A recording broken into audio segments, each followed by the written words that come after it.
Welcome back. You're watching Focus Tete and I'm in conversation with Countess Albina. Countess, when you were talking to me just now, you used the word epidemic several times and that really scares me. That's what it is. What we are given to understand is that the problem is only increasing. Yes, and we have, there's someone who I admire very much and I love working with her, is Dr. Sujata Rao, Nakos. So we discuss a lot about this because you have the official figures of the epidemic, which have gone down, on one hand. On the other hand, we see, and she sees and I see, in the field, so many more people coming up with the disease. Right. So many more orphans coming up, whose parents have died of AIDS. So it's difficult without a scientific base to say it is increasing.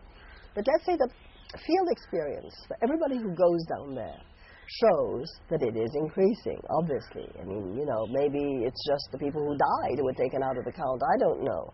But there's some discrepancy, I feel, between what the official numbers are, the way the sentinel surveillance is done, places where it's done, and the reality down in the most rural places. Right. When I went to Kashmir Jammu, 3 or 4 years ago, I went to a village that didn't have a real road, had a dirt road, there were buffaloes, there were rice fields, really on the border, Pakistan. AIDS orphans in a village. So you think, how can you have? Of course you do. You have the army, you have commercial sex workers, you have children who are born with the disease, and the mother dies. And probably those mothers come from another state. They're migrants. There's no family around. So these children left in the village. So you see those things when you go very, very far into the rural in India. But I unfortunately have the feeling, like everywhere else in the world, the epidemic came, grew, and then because there was a lot of political will to stop it, it's, let's say, lowered. But even in our countries, in my country, and the countries I was talking about before, where the prevalence went down because a lot of action was taken. At a political level. Sometimes now it's starting to come up again in the young people because they haven't had access to the messages that the other generation had. So their behavior hasn't changed. Let's talk about condom usage and women. Women in India, a lot of them don't really have a choice. No, but, in my country, in South America, and all over Latin America, and all over parts of Africa, and some suburbs in France, women do not have a choice. Women are empowered. Yes. They cannot stand up and say, I do not want to have sex with you, please, if you do not wear a condom, your husband. So that's one thing. And what I think the FXB Village does also is because we give mostly those income-generating activities to be run by women who are widows, that empowers them. So it empowers them even when they're not widows, because to the husbands, or if they remarry, or whatever. It gives them the possibility to make choices of their lives.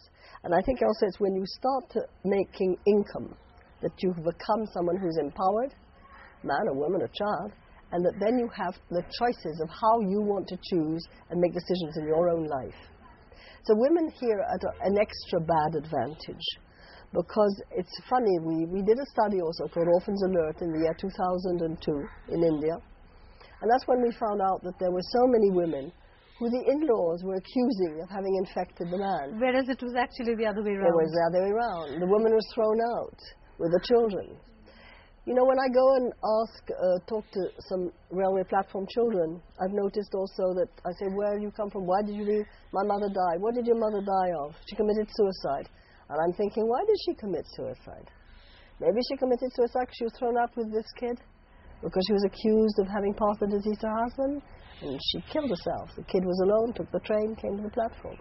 Talking of commercial sex workers and their choices, a lot of people, of course, there is this huge debate on legalization of prostitution happening in our country. A lot of people feel that legalization of prostitution can actually help reduce the prevalence of HIV/AIDS in our country. What are your comments? My comments are that whenever you have a social problem like that, and whenever you have legalized it, be it commercial sex work or be it drugs, I'm not saying I'm advocating for this, I'm just saying that what you see, the facts, that when one legalizes those things, they don't go underground hiding.